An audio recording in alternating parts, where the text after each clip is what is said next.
Friends, welcome to the Tech Listen channel. So friends, today I will talk about MSI's Radeon RX 7600 MECH 2X Classic 8G OC graphics card. So friend, MSI has announced the launch of the Radeon RX 7600 MECH 2X Classic 8G OC graphics card specifically designed for the retailing market. And friend, it features a dual fan VGA cooler equipped with TORX FAN 3.0, and this cooler incorporates both conventional fan blade and distributed fan blades, providing efficient cooling by directing airflow towards the heatsink. And additionally, it includes backplate for enhanced board reinforcement and integrate the semi-fanless function ZERO FROZR. And the key specification of these cards are: it boasts a 2048 stream processor, boost clock of 2695 MHz, memory speed of 18 Gbps, memory burst width of 128 bits, 8 GB of video memory with GDDR6 technology.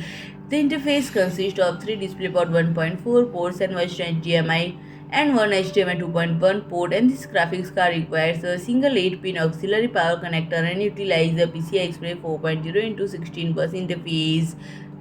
And when if I talk about the pricing, the estimated price of this graphics card is $299. So friend, if you like my video, please do like, share and comment, and don't forget to subscribe my channel and press the bell icon.